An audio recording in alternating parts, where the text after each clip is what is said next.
Bienvenidos a La Última Butaca a la Izquierda, un podcast de cine conducido por Leonardo Sagástegui y John Pacheco. Hola amigos, ¿qué tal? ¿Cómo están? Yo soy Leonardo Sagástegui y este es nuestro podcast de La Última Butaca a la Izquierda. Estamos hoy en nuestro episodio número 18 de la segunda temporada. Ya vamos pronto a terminar esta temporada en unos 4 episodios más. Y en esta ocasión vamos a conversar junto a John Pacheco, que se acaba de conectar. ¿Qué tal? ¿Me escuchas? Buenas noches.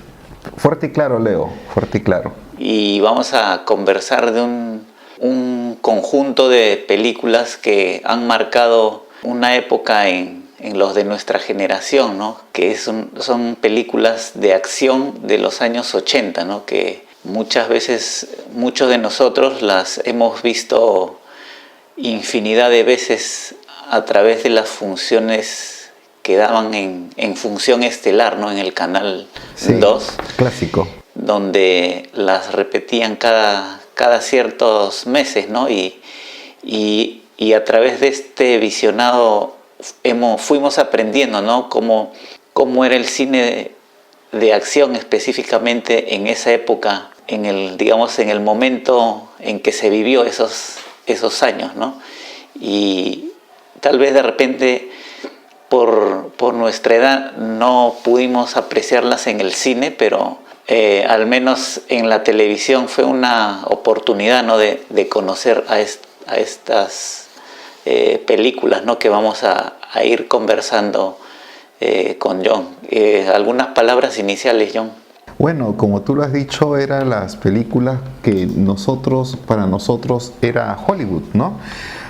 Yo personalmente el acercamiento al cine de Hollywood era a través de esas películas. No conocía a otros directores, no conocía el cine de Ciudadano Kane o de John Ford, ¿no?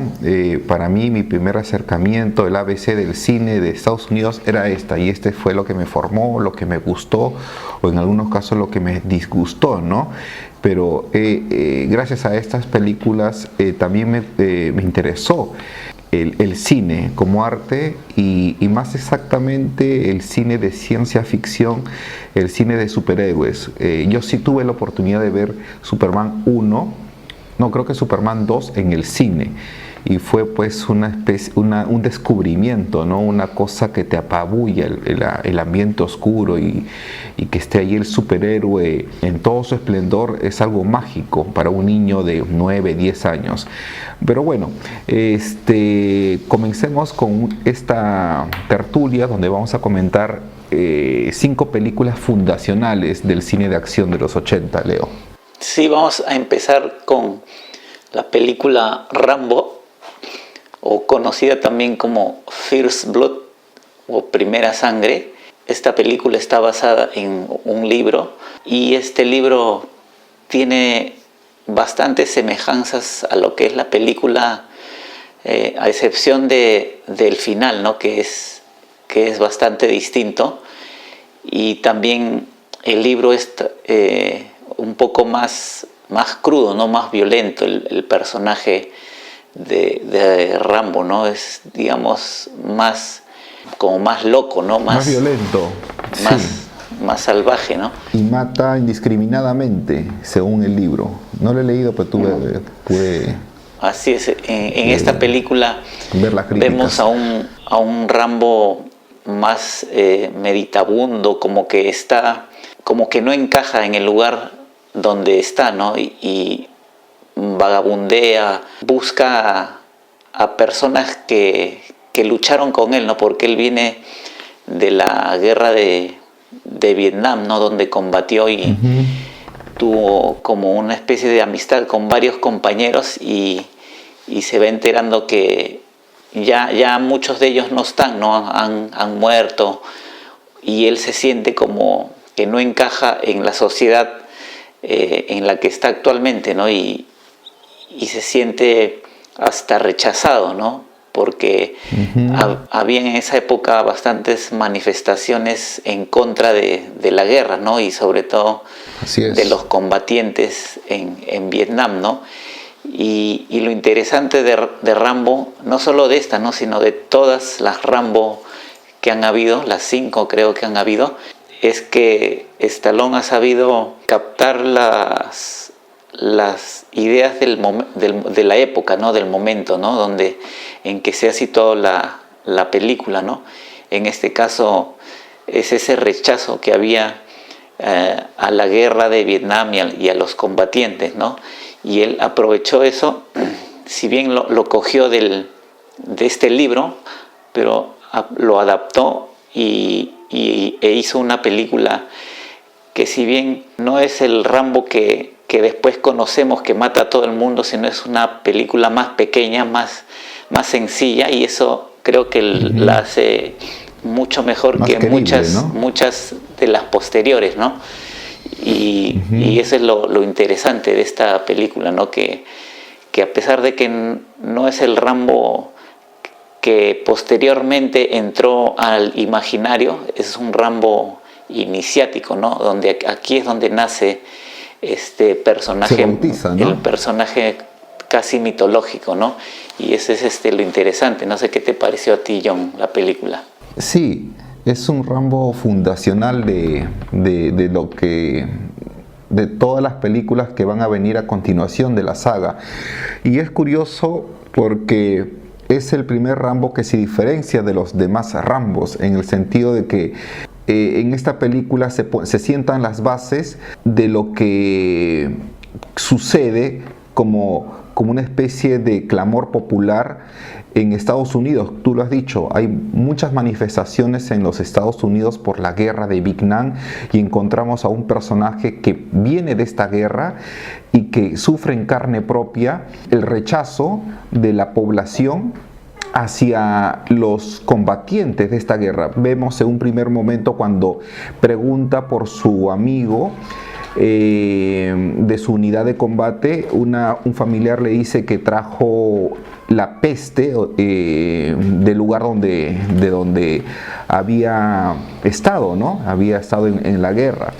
Y en otro momento, también curioso, es cómo el rechazo proviene de la propia autoridad, ¿no? De la propia ley, que se supone que cuida a todos los ciudadanos estadounidenses. El rechazo proviene de la propia autoridad.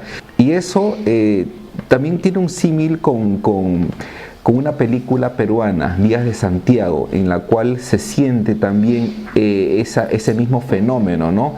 Personas que han luchado por la tierra, por una nación, por un emblema, por un estandarte, y cuando vienen a su territorio, digamos, en búsqueda de la paz y sosiego, y quizás una especie de reivindicación justa, lo que reciben es el rechazo, ¿no?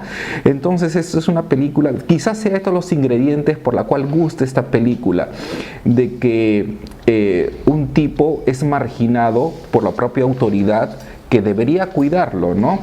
Y entonces el tipo, más que nada, lo que hace es hacer una especie de supervivencia a esa injusta acometida que tiene de parte de las autoridades, ¿no?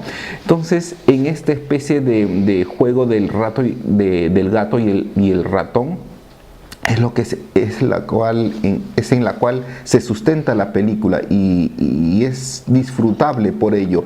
Y también, por otro lado, su otra lectura es de que nos sentimos empatía por este Rambo, porque está injustamente atacado como lo dije, por una autoridad que debiera protegerlo, Leo. Y también una de las diferencias que también se encuentra con el libro es que este sheriff que está al inicio, ¿no? El que lo detiene y que le hace todo el lío, en el libro inicialmente se ve que el sheriff está así porque al parecer su esposa, creo que le está pidiendo el divorcio o algo así, y ese es como el desencadenante, ¿no? Como que el que se quiere vengar con el primero que encuentra en la calle, ¿no? Y en este caso es Rambo, ¿no? Eso no se ve en la película, ¿no? Sino simplemente es un sheriff que de la nada se le ocurre perseguirlo, ¿no? Por gusto. Sí. Y no sé qué tan beneficioso o perjudicial pudo haber sido incluir, ¿no? Esta excusa, ¿no? Para que el sheriff tenga esa actitud tan negativa, ¿no? hacia él, ¿no? Pero funciona en otro nivel, en el sentido de que la lectura que se le puede sacar es de que este sheriff tiene miedo al nuevo, al que recién llega, ¿no? Y que es digamos, un temor ancestral del ser humano, ¿no? El miedo al nuevo y cuyos casos se observan hay multitud de ejemplos, ¿no? La xenofobia y etcétera, y etcétera. Y ahí también lo que se ve es que como lo ve a Rambo caminando, ¿no? Sin rumbo fijo, parece que en ese lugar no se admite el ser vagabundo, ¿no? El estar así, sí. sin hacer nada, ¿no? Y parece Perú, que eso es sancionado en ese lugar, ¿no? En el Perú antes había algo, me enteré de que había una ley de contra la vagancia, ¿no? De que inclusive llevaban a la cárcel a las personas que estaban vagabundeando por la ciudad. Y al parecer en esta ciudad de Estados Unidos, en este condado de Estados Unidos, donde todo encaja, donde todo es perfecto, donde el sheriff sale de su oficina y saluda a todo el mundo con sus nombres y apellidos, parece que es un pueblo pequeño donde todo el mundo se conoce y todo es perfecto, ¿no? Y la llegada de este forastero trastoca todo, cosa que no puede permitir este sheriff, ¿no? Así es, y es más, lo acompaña, y en este acompañamiento es donde vamos conociendo ambos en el auto, ¿no? Mientras conversan, y la excusa de que se suba al auto era para que lo deje prácticamente fuera de la ciudad, ¿no? Y se vaya. Y Leo, sí. Y Rambo regresa, ¿no? Ahí es donde empieza todo el lío. Tú has escuchado, no estoy muy seguro, pero había una municipalidad que dicen que una municipalidad de altos estándares económicos cuyo serenazgo agarraba a los mendigos y los llevaba a otros distritos periféricos de la capital para no ensuciar para que no se vean estos mendigos en este distrito. Yo escuché eso hace 10, 15 años, no sé si tú habrás escuchado tal noticia, pero igual me trae a la memoria esta acción del sheriff, ¿no? De botarlo a las afueras, porque no es mal visto una persona desasiada, ¿no? Así es. Y bueno, ahí es donde surge todo el lío, el conflicto, y se lo llevan, y ya viene todo ese descalabro emocional, ¿no? de Rambo al ser de alguna manera torturado, y empieza a recordar todo lo que había vivido en la guerra, y eso es el desencadenante, ¿no? Para que reviente en furia y se desquite de todo lo que tenga enfrente, ¿no? Y eso ya es lo que ya es el Rambo ya que ya todos conocemos, Así es. el tradicional Rambo, ¿no? Ahí es donde nace. Y que la audiencia espera eso, no tanto jodían a Rambo, que la audiencia espera un desquite, ¿no? Y Rambo lo da. O sea, le da al público lo que desea, ¿no? Eso es algo que, en otras palabras, el boleto que compró el espectador ha sido bien utilizado, ¿no? Dio a su masa lo que quería ver sangre, quería ver golpe, producto de esta injusta arbitrariedad que sufrió este personaje, ¿no? Y que de alguna forma nosotros tenemos algo de él, ¿no? Como seres forasteros del mundo, que podemos estar en cualquier parte y quizás las muchas personas en algún momento de nuestras vidas pudimos haber sufrido abuso de autoridad. Algún abuso de autoridad de parte de estas personas. Entonces, de alguna forma, eso creo que hace que guste a las personas que vieron esta película. Y también, no sé si fue adrede, porque como mencionamos en el libro, Rambo tiene un final distinto, ¿no? Y aquí, digamos que lo dejan vivir, ¿no? Y que continúe su vida.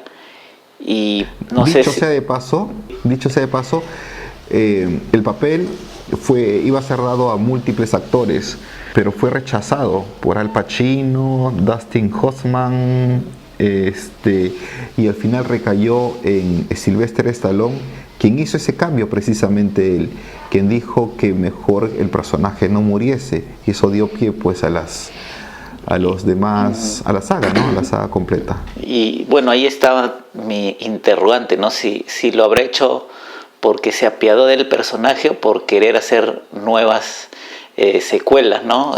Porque en esa época era raro que hayan continuaciones, ¿no? Digamos que Rambo es una de las primeras películas que tiene así una continuación, 2, 3, 4, ¿no? Porque en esa época era muy raro que continúe un personaje, ¿no? Por eso también en esa época Schwarzenegger hizo varias películas de superhéroe o de combatiente, y sin embargo él casi nunca hizo segundas partes, ¿no? de sus películas, ¿no? Hizo películas variadas, distintas, de acción, pero no repitió personajes. En cambio, en toda esa década Rambo fue apareciendo cada 3, 4 años, ¿no? Fue algo distintivo, ¿no? En Stallone, ¿no? Que lo vemos aparecer nuevamente. Schwarzenegger dice que se cuidaba porque había una especie de mala fama con las segundas partes, donde quizá no funcionaban, ¿no? Y Arnold Schwarzenegger, digamos que se cuidaba de no aceptar segundas partes por esa especie de mito de terror a las continuaciones. Pero creo que ya es momento de pasar a la siguiente película, Leo. Así es. La siguiente película, hablando de Schwarzenegger, es Commando. Esta película es de 1985 y la dirigió Mark Lester. En esta película Schwarzenegger interpreta a un coronel, prácticamente un experto, ¿no? en artes marciales, en lucha, en ser un combatiente, ¿no? Pero digamos que ya está de cierta manera retirado, cuidando a su hijita, ¿no? Y en ese contexto su jefe, su antiguo jefe lo visita para encargarle, ¿no? una misión, ¿no? Una misión de rescatar a un grupo de personas en un país sudamericano, ¿no? Que es un país ficticio, ¿no? Y allí es donde luego secuestran, ¿no? a la hija, ¿no? A la hija. Y él, Alyssa Milano, que es Alyssa Milano, y allí estos secuestradores le dan una cierta cantidad de tiempo para que cumpla una misión, ¿no? Y sin embargo, en esa época donde no había celulares ni nada parecido, Schwarzenegger se encarga de ir matando poco a poco a los rivales que tiene, y sin que los secuestradores que están en este lugar se enteren, ¿no? De lo que él está planeando hacer, ¿no? De ir y rescatar a la hija. Y bueno, esa es como toda la aventura, ¿no? Que surge aquí en esta película, ¿no? Del vengarse de los secuestradores. Digamos que es una especie similar a las películas que últimamente hizo Liam Neeson, ¿no? Donde secuestran a su familia y él va hasta el lugar lejano donde la tienen secuestrada y mata a todo el que se le interponga, ¿no? algo similares, solo que en este caso es algo más de acción, ¿no? De combate, de ametralladoras, con más de guerra, ¿no?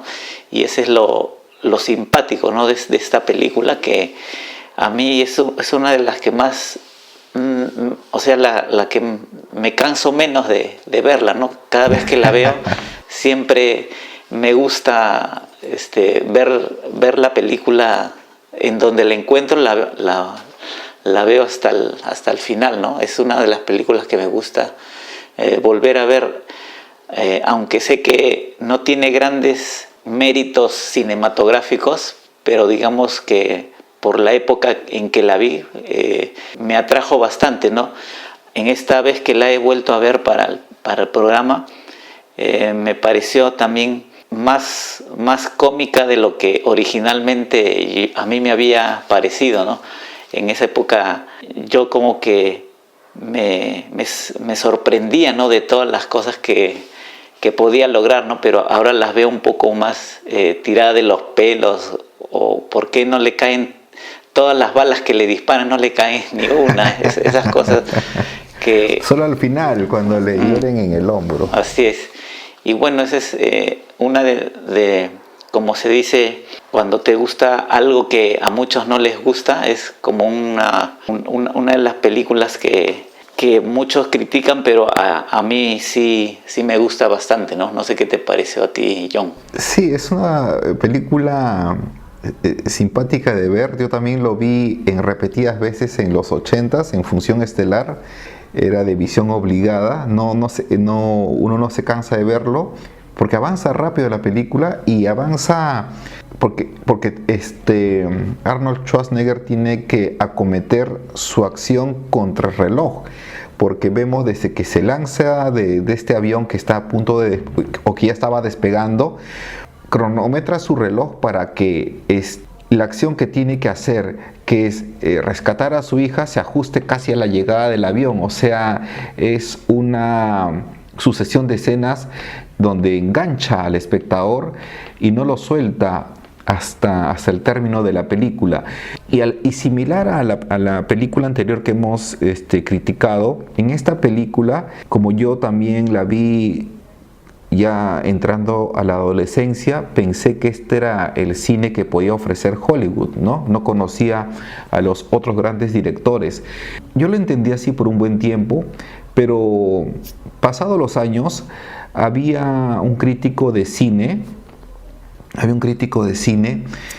bueno, crítico de cine entre comillas, crítico de temas filosóficos, que utilizaba esta película como una especie de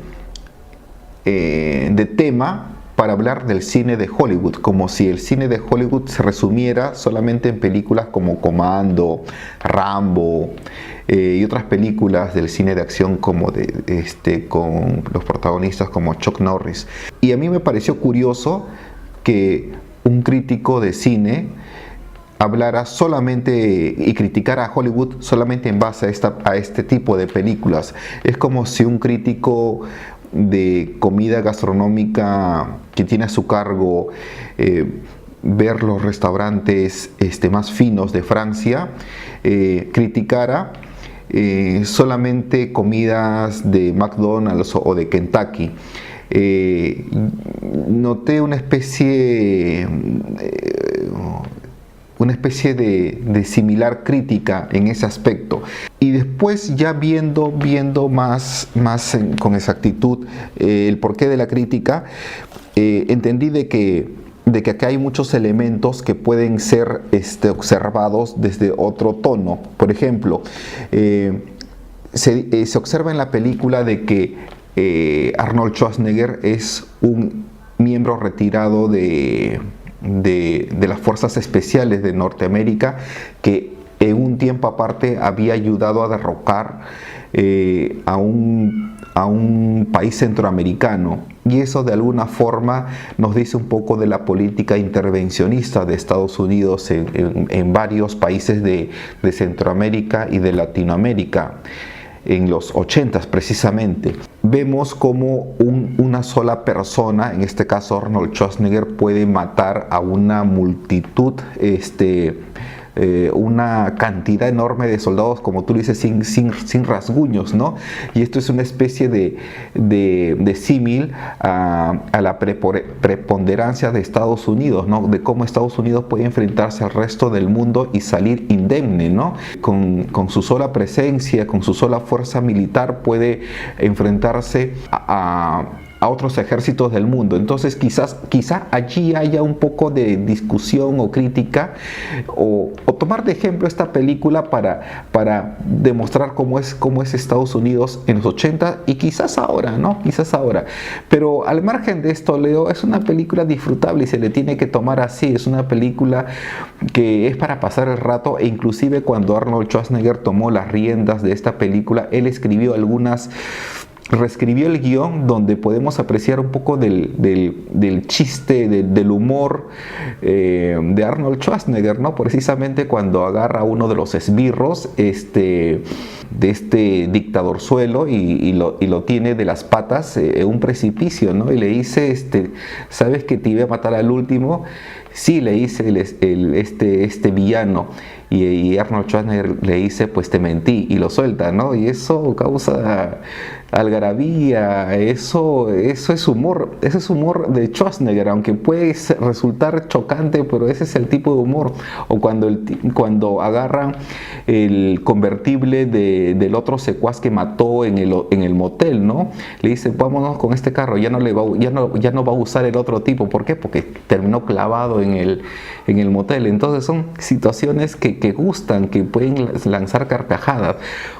Pero desde otro punto de vista podemos asociar ciertos elementos de esta película a lo que es Estados Unidos, como lo que es Estados Unidos como lo fue en los 80 y como lo es ahora también, ¿no? Entonces podemos hacer ese tipo de lecturas. Pero al margen de eso, es una película disfrutable, Leo. Sí, así es, como mencionas, es una historia corta y por eso mismo va directo al grano, ¿no? No se anda con rodeos como ahora hay algunas películas de acción o de superhéroes, ¿no? Que pretenden ser más profundas y duran más de 2 horas, 2 horas y media. En cambio esta dura lo justo, lo que tiene que durar, y eso es lo que hace que se vea así de corrido, ¿no? Y no se sienta que está pasando los minutos, ¿no? Ese es lo bueno de esta película, que como bien mencionas también, Schwarzenegger tiene esa costumbre, ¿no? De tener como frases célebres, ¿no? Para que queden en la posteridad, ¿no? Del tipo frases como las de Terminator, ¿no? De volveré o algo así, ¿no? Hay una parte también que me hiciste recordar cuando él suelta a este personaje al precipicio y va donde voltean el carro, ¿no? Para subirse. Sí. Y la chica le pregunta, ¿y dónde está tal persona, no? Y Arnold le dice, se tuvo que ir, le dice. Y en la traducción... Sabemos de qué forma. O sea, yo lo vi en el idioma original, ¿no? Y eso es lo que decía, pero en los subtítulos decía otra cosa, ¿no? Decía, lo solté. O sea, algo distinto, ¿no? Era como le cambiaban el sentido al chiste, ¿no? Sí. Y más chiste da cuando lo dice en inglés, ¿no? La verdadera frase, ¿no? No lo que han subtitulado. Sí, a veces cuando lo dicen en inglés hay que saber la traducción, porque hay un juego de palabras a veces que utilizan en inglés que es asociado con es asociado con algo de su cultura. Entonces a veces es bueno ver las películas en su idioma original. Bueno, esa es una mención aparte. Y bueno, se la recomendamos, y ya pasamos a la siguiente película, que es Robocop de 1987, dirigida por Paul Verhoeven. Esta película está como ambientada en una sociedad futura, ¿no? Pero no tan lejana, ¿no? Sino algo más cercano, donde un policía es, digamos, reemplazan sus partes creyéndolo que ya está muerto y lo convierten prácticamente en una máquina, ¿no? Solamente le dejan el cerebro y algunos órganos para que él pueda, digamos, recordar lo que es digamos, los movimientos, ¿no? de un ser humano, ¿no? Y este ser mecánico ha sido fabricado por una corporación, ¿no? que busca implementar este modelo a toda la policía de Detroit, ¿no?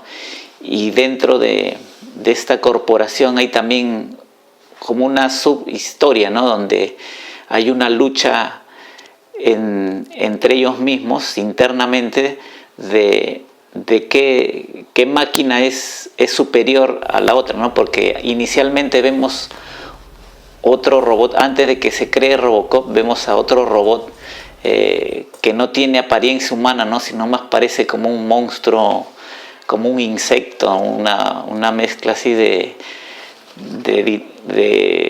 animal prehistórico pero robotizado, ¿no? Y donde hay una falla, ¿no? en el mecanismo de este robot que mata a una persona en una de las pruebas, y esto hace que este proyecto fracase y se pase al siguiente proyecto, ¿no? Que es el de crear a este robot policía, ¿no?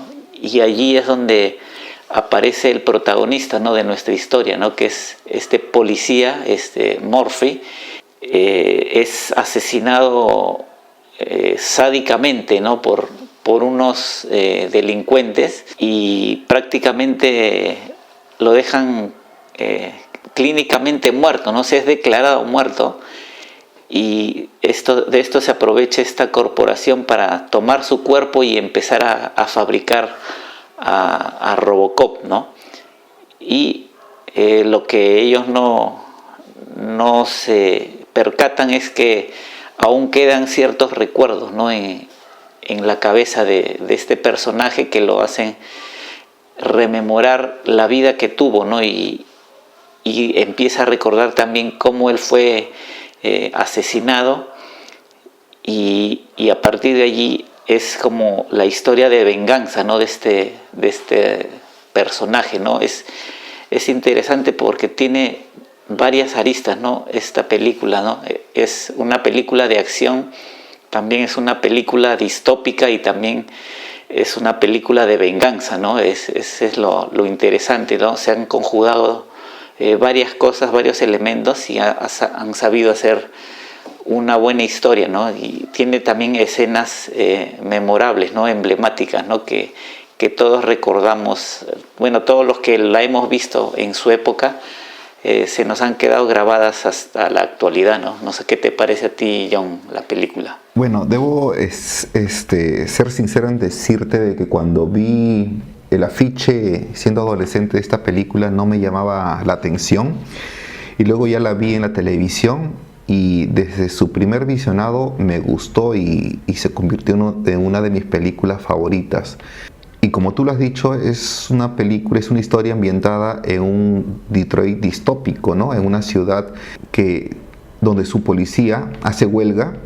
Y eso es curioso porque aquí en el Perú la policía está prohibida por ley de hacer huelga, pero en este lugar la policía puede hacer huelga. Vemos una ciudad sumida en el caos, y lo curioso de esta película también es de que la propia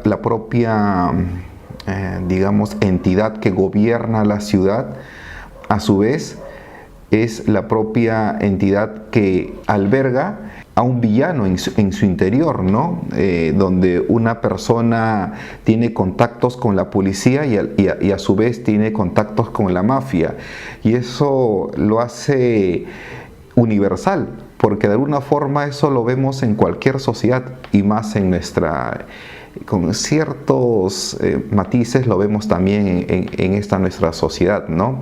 Y eso quizás también lo hace atractivo esta película. Otro de los puntos curiosos de Robocop es de que este sistema de gobierno ya no quiere a la policía de carne y hueso, ¿no? Y lleva a que la ley o el sistema de protección sea destinada a un cyborg, a una especie de máquina. Y esto también es simpático porque hay muchas personas aquí, futurólogos, científicos, que digamos serios, que pronostican de que en el futuro, a lo Terminator, las decisiones humanas o las decisiones de Estado o las decisiones militares van a ser ya dirigidas por inteligencia artificial, ¿no? Entonces, aquí en Robocop vemos una especie de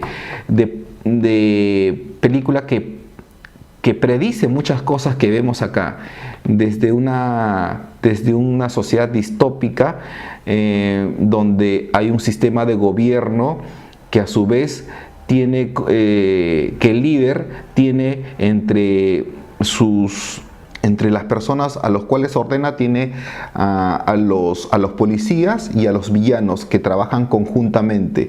Entonces, y aparte de ello, tenemos a un director como Verhoeven que ha podido llevar esto con cinismo y con pinceladas de humor negro. Tú notarás, por ejemplo, las muertes que vemos a lo largo de la película. Hay una, como tú lo has dicho, hay una muerte emblemática, que es cuando el auto de la policía golpea a un villano que previamente había sido derretido o inundado con ácido. Y esa es una de las escenas también más bizarras de la película. En fin, es una película, si bien de los 80, pero que nos golpea y nos anuncia quizás futuros que vamos a ver dentro de poco. Y lo que me gustó también es que cuando yo la vi, era una de las novedades que me pareció a mí algo así casi revolucionario, era esta cámara como subjetiva, ¿no? Donde vemos cuando primero se muere Murphy y de ahí se empieza a prender, ¿no? Poco a poco, como una pantalla, y vemos lo que él ve, ¿no? Esta cámara que registra lo que él está viendo, y luego lo vemos así, como un televisor antiguo, ¿no? Donde se ven algunas líneas, algunos textos, ¿no? Y eso... Como líneas de programación, sí, de una computadora. Y eso nunca antes lo había podido ver en otras películas, ¿no? Y me pareció algo como adelantado a su época, ¿no? De ver el mundo como lo ve una máquina, ¿no? Y también la forma en que él ve los recuerdos que tiene, ¿no? De su familia, ¿no? Y cómo los va asociando a algunas fotos que encuentra en su antigua casa, ¿no? Que ya está vacía, ya no vive nadie allí, ¿no? Y la forma también en que en esta casa ya se ve que está en venta, ¿no? Pero no hay una persona que lo venda, sino es como una máquina, ¿no? Que le muestra las características. Está todo automatizado. A las personas que van, ¿no?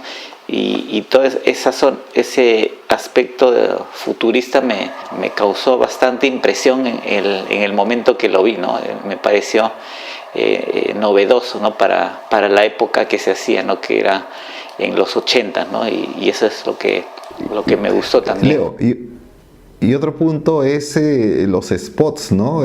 Con mucha carga de humor negro que se observa en diversos momentos de la película, que es propio de Verhoeven, por ese humor que linda entre lo violento y lo sarcástico. Así es. Eso también vemos también en El Vengador del Futuro. Así es. Y bueno, se la recomendamos, la película tiene, como mencioné, varias aristas que toca, ¿no? Es una película típica de venganza, ¿no? Y es una de las mejores en ese aspecto, y se la recomendamos, ¿no? Para que la revisen o la vean por primera vez o la vuelvan a ver, ¿no? Y pasamos ya a la siguiente película, Esta película es Depredador, también de 1987, y la dirigió John McTiernan. Esta película es el nacimiento de este monstruo que ya nos acompaña hasta ahora, ¿no? Y que ha tenido varias secuelas, pero sin el protagonista, que es Schwarzenegger, ¿no? Ya con otros actores, ¿no? O también haciendo pelea con otros monstruos de otras películas, ¿no? Como Alien vs Predator, ¿no? Y esta película es el inicio, ¿no? De cómo llega por primera vez a nuestro planeta, ¿no? Este ser que inicialmente no sabemos qué cosa es, ¿no?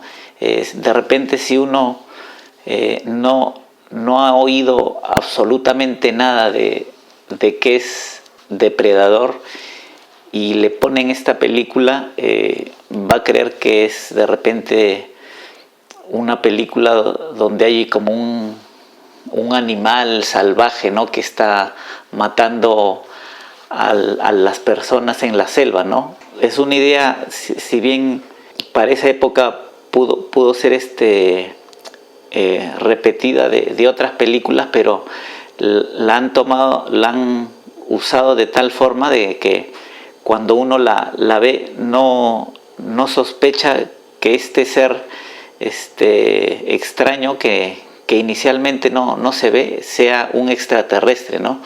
Y todo parece indicar que es como una bestia salvaje, ¿no? Que está merodeando este lugar, ¿no? Pero poco a poco vamos descubriendo y se nos va abriendo los ojos, ¿no? Ante este ente extraterrestre, ¿no? Que nadie de los protagonistas, de los actores, de los personajes, ¿no? Que están aquí se pudo haber imaginado, ¿no? Todos pensaban que era un ser de repente un enemigo o algo de la selva, ¿no? Y aquí acompañamos inicialmente a Arnold Schwarzenegger y a su grupo a cumplir una misión, ¿no? Una misión de rescate, y en esta misión se sienten como digamos, inicialmente cumplen la misión, ¿no? De rescatar a unas personas en un país de la selva de Centroamérica, de Guatemala, pero hacen un descubrimiento, ¿no? De unos cuerpos que prácticamente han sido despellejados, ¿no? Y colgados, y esto inicialmente los hace creer que está el enemigo con el que están luchando ha hecho eso, ¿no? Pero poco a poco se van dando cuenta de que es obra de algo, de una entidad extraña, ¿no? Que los está cazando como uno por uno, ¿no? Es como un cazador, ¿no? Que los está acechando y matando no solo a ellos, sino anteriormente a otro grupo de combatientes, ¿no? que estaban allí, ¿no?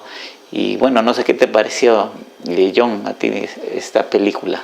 Y nuevamente menciono de que cuando vi esta película, un afiche en algún cine al cual no ingresé por mi edad, pensaba que, porque el afiche era de Arnold Schwarzenegger con el título de Depredador, y pensé que era una película más del montón donde Arnold Schwarzenegger era el depredador y que mataba a otros soldados en alguna guerra inventada por los Estados Unidos. Cuando vi la película ya en función estelar en alguna etapa de mi adolescencia, fue un descubrimiento esta película porque tiene muchos elementos de la cultura popular y también muchos temas, toca temas científicos. Por ejemplo, me remite el hecho de que se desarrolle en una selva de Centroamérica, me remite al papel digamos, belicista de Estados Unidos e intervencionista de Estados Unidos, siempre tomando Latinoamérica o Centroamérica como el patio trasero y donde es su lugar de interés y donde se realizan las guerras que Estados Unidos siempre, o digamos siempre nos acostumbra en su cine de acción. Y por otro lado también me remite al Chupacabras, cuando en las primeras escenas que vi me parecía que iba a tratar de ese mito. Pero luego cuando seguí viendo la película, observé otra cosa que alguna vez creo que te lo comenté, Leo, en el sentido de que no sé si tú te recuerdas que el hecho de que los guionistas hayan propuesto un personaje a un extraterrestre que solamente mira o solamente tiene una visión de observar con rayos infrarrojos la presencia de su enemigo, me hace ver de que los guionistas la han acertado muy bien en crear este tipo de personajes, porque cuando nosotros tenemos este sistema de visión porque digamos nos basamos en esta forma de vida que se basa en el carbono, pero otra entidad extraterrestre tiene otra forma de ver el mundo, tiene otra forma quizá de percibir la realidad, y en ese sentido fue otro puntillazo acertado de la película, y que fue también lo que me atrapó en su momento cuando observé esta película. Eso y la creación de personajes como el indio, al que le llaman el jefe, que es un personaje místico que ayuda a generar más intriga en la película, la presencia de la guerrillera al cual rescatan y que siembra el mito del chupacabras de alguna forma, el hecho de que inclusive el personaje de depredador está mal puesto cuando debió llamarse cazador, porque es lo que realiza más exactamente esta entidad extraterrestre, ¿no? No depreda, no se trata de despoblar todo un ecosistema en alguna región, sino que tiene una misión sistemática. Entonces, bueno, son estos diversos elementos lo que me atrapó esta película, y son las curiosidades que quizás haga que funcione y que hasta ahora sea pues una película, y que se ha convertido en una película de culto, ¿no? Y también, a diferencia de Comando, que como mencionamos era una película donde había en cierto modo un humor entre lo que hablaban los personajes, ¿no? Por ejemplo, la relación que tenía Arnold Schwarzenegger con la mujer esta que lo acompañaba en el auto, ¿no? En Comando, ¿no? Que se hacían a veces hasta bromas, ¿no? Entre ellos, ¿no? Era algo como con más humor, ¿no? En cambio en esta han casi eliminado cualquier rezago de humor y hacerla un poco más seria, ¿no? Como una película de carácter más serio para que no distraiga el humor que podría de repente ser contraproducente al presentar a este depredador, ¿no? Que no sabemos muy bien al inicio quién es, ¿no? Y también, como mencionas, los elementos que usan, ¿no? Para presentar este ser del otro mundo, ¿no? Donde tiene características distintas a los humanos y también percibe a los humanos de manera distinta, y los humanos también lo perciben a él de manera distinta, ¿no? Porque tiene esta habilidad de camuflarse o de transparentarse, ¿no? en el ambiente, ¿no? Y no se sabe inicialmente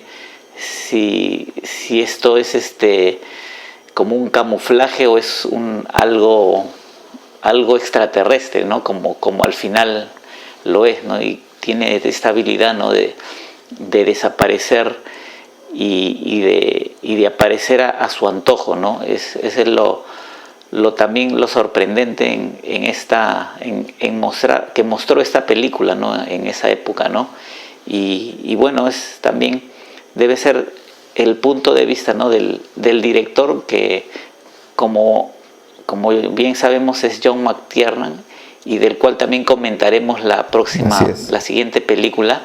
Es un director bastante solvente, ¿no?, de cine de acción. Que realizó en esa época películas digamos, no de prestigio para los críticos, pero sí de bastante valía para el espectador, ¿no?, que lo acogía y veía sus películas, digamos, en masa, ¿no?, que es lo que le interesa a Hollywood, ¿no?, que llamar la atención no de los críticos, ¿no?, sino de la gente, ¿no?, para que vaya a las salas. Y al parecer John McTiernan tenía esa habilidad, ¿no?, de contar historias de una manera eficiente, y esto hacía que sus películas sean vistas en grandes proporciones, ¿no? No solo esta, sino varias películas que él pudo dirigir, ¿no?, como Duro de Matar o a La Casa del Octubre Rojo, ¿no?, creo que también realizó, y otras más, ¿no? Y una película crítica donde critica el cine de acción hollywoodense es El último gran héroe, precisamente con Arnold Schwarzenegger, que es una sátira al cine de acción de los 80. Tienen que verla, porque no fue bien recibida por la crítica. Así es. Pero es muy buena. Así es, solo que esa ya es del 93, creo. Los 90. Sí, sí, 93. Y bueno, 94, es una película recomendable, porque aquí es también el inicio, somos testigos del inicio, ¿no?, de este ser extraterrestre, ¿no?, y ya posteriormente ya sale otras películas, ¿no?, que ya digamos tienen un nivel más bajo, ¿no?, ya no mantienen la calidad de esta primera película, ¿no?, y por eso se la estamos mencionando y recomendando, ¿no?, para que la puedan revisar, ¿no? Y pasamos ya a la última, porque ya se nos acaba el tiempo. Es la película Duro de Matar, de 1988. También es de John McTiernan. Esta película cuenta la historia, ¿no?, de este policía que llega de pronto, ¿no?, a Los Ángeles, y a visitar, ¿no?, a su hija, a su familia, a sus hijos. Y aquí notamos como que la relación entre esta familia, entre el protagonista Bruce Willis y su esposa, no está bien, ¿no? Parece que están algo distanciados, y es más, hasta ella ya no usa el apellido de casada del protagonista, ¿no?, que es McLean, ¿no?, sino usa su nombre de soltera. Genaro. Es muy valioso la forma en que el director ha sabido conjugar, ¿no?, lo que es esta historia de esta pareja con la historia de acción, ¿no?, que los va rodeando y que se va apoderando, ¿no?, de la película, ¿no?, de una manera gradual, ¿no?, porque inicialmente pareciera ser la historia de estas dos personas, ¿no?, que se van a reencontrar y van a tratar de solucionar sus problemas, ¿no?, pero luego, a través de este secuestro del que somos testigos en este edificio, ya se va transformando a otra cosa, ¿no?, a una cosa ya de grandes proporciones, donde el personaje de Bruce Willis intenta detener inicialmente de manera oculta, y ya después se dan cuenta, ¿no?, de que hay alguien que está molestándolos, ¿no?, a los secuestradores, y tratan también ellos de capturarlo a como dé lugar, ¿no? No sé qué te pareció, John, la película. Sí, esa sí también me ha gustado, y siempre me pregunté por qué gusta una película como Duro de Matar, quien en su momento no goza de una estrella, el actor Bruce Willis no es una estrella proveniente de las canteras del cine de acción. Como tú lo has dicho, es un policía fuera de servicio que está, la típica, ¿no? Está en un día malo, en el momento no indicado, y ocurre en este caso una incursión, al parecer una incursión terrorista en una torre, que a su vez, si ves el afiche promocional, son dos torres, ¿no?, que remiten a las Torres Gemelas, en una película que es de finales de la década de los 80. Entonces, gusta esta película porque es un policía común y silvestre que es empujado a esta acción. Y vemos diversos elementos que lo hacen más frágil todavía. Está descalzo, no tiene los músculos de Arnold Schwarzenegger, pero sin embargo tiene diversos elementos para que dentro de un ambiente quizás que podamos definir como claustrofóbico, y que todo se desarrolle en la noche, tiene todos los elementos para poder escabullirse y hacer la vida miserable a los ocupantes, a los esbirros que están tras sus pasos. Y yo creo que más que el actor Bruce Willis, lo que le da un puntillazo favorable a esta película es la presencia del villano, de este Alan Rickman, que me parece que es su primera incursión como un villano de importancia en la película. Yo creo que esa unión es lo que le da más sustento a la película. Al inicio se presentaba como una incursión terrorista, pero después observamos que al final era un simple robo de dinero. Y hay otros elementos que pueden también servir para que la película se sustente, como el humor, del cual también vamos a observar en Bruce Willis, ¿no?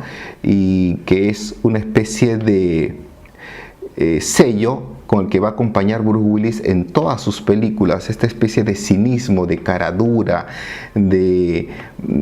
con la frasecita especial con el que acompaña cada muerte que realiza. Eso, y al parecer, básicamente esa es en síntesis lo que podemos decir de Duro de Matar. Nos gusta esta película a pesar de los errores que tiene, porque, por ejemplo, tú habrás notado, Leo, que cuando ingresan los villanos en este camión donde se ocultan estos malhechores, al final de la película vemos que de este mismo camión sale una ambulancia, pero cuando vemos que en la parte inicial salen del interior del camión, no hay ninguna ambulancia. Hay ciertos errores que podemos nosotros pasarla por alto, pero sin embargo el guión está bien estructurado en el sentido de que todo se desarrolla en una especie de microcosmos, que es este rascacielos, que dicho sea de paso, en una de las líneas de la película observamos que el gerente general del edificio Nakatomi dice: no pudimos conquistarlo con Pearl Harbor y ahora lo conquistamos con tecnología. Es una especie de humor negro que hacen al espíritu norteamericano, ¿no?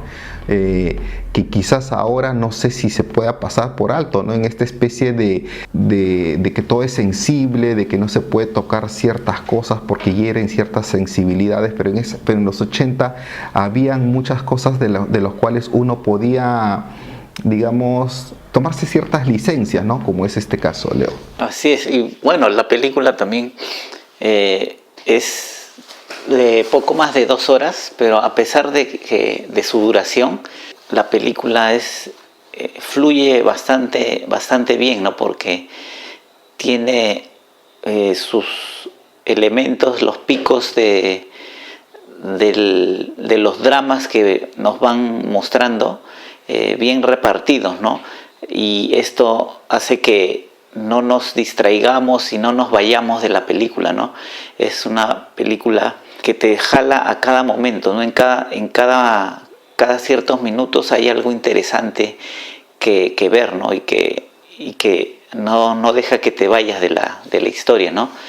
Y aparte también, como mencionaste ahí, algunos errores, ¿no? Por ejemplo, a mí me pareció que este personaje que al inicio acompaña a Bruce Willis como en una limusina, creo, y es como el chofer. O sea, yo sentí que este personaje estaba allí porque al final algo iba a hacer, ¿no? O sea, está allí porque al final seguro lo van a hacer que haga algo, ¿no? Y eso lo percibí desde el inicio, ¿no? Este chofer está aquí porque algo le va a solucionar, ¿no? Pero al final lo único que hace es chocar a una ambulancia y golpear. Que finalmente, si los golpeaba o no lo golpeaba, no servía de nada, ¿no? Porque arriba Bruce Willis ya se había encargado y ya había despachado a todo el mundo, ¿no? No les iba a servir de nada tenerla ahí, ¿no? Entonces, esas también son algunas cosas que si uno los analiza bien son como errores, ¿no? Pero viéndolo así al calor de la película pueden pasar desapercibidos, ¿no? Pero en líneas generales la película como una cosa total o completa sí se aprecia bastante bien, ¿no? Y no ha envejecido mal, ¿no? Se mantiene como una buena película de acción, ¿no? Y eso es lo interesante. Y sirvió lo bueno de disparador para la carrera de Bruce Willis, ¿no? Y si observamos en esta película, cuyo tema es, o digamos como línea es, un policía enclenque que salva a los rehenes y que salva a su esposa. Esta especie de línea de acción se mantiene, ¿no? Porque en algún momento vemos a ciertos agentes del FBI montados en un helicóptero que iban pues a liberar, ¿no?, al edificio Nakatomi, pero que logran ser derribados. Y en otro momento de la película vemos a una especie de la Guardia Nacional con una tanqueta que viene también a irrumpir en la base del edificio, que también son fácilmente neutralizados. Entonces todo está enfocado en que el personaje menos indicado, el enclenque, el tipo que estuvo allí de la nada, sea la persona que salve la situación, ¿no? Es curioso ver que como cuando todo la película confabula en torno a un personaje, y eso es lo que quizás también da mérito a esta película, que todos los personajes, todos los elementos ayudan al personaje, en este caso a Bruce Willis. Aquí tenemos un saludo del amigo Rafa, que está precisamente en el edificio Nakatomi, de lo que queda del edificio Nakatomi debe ser.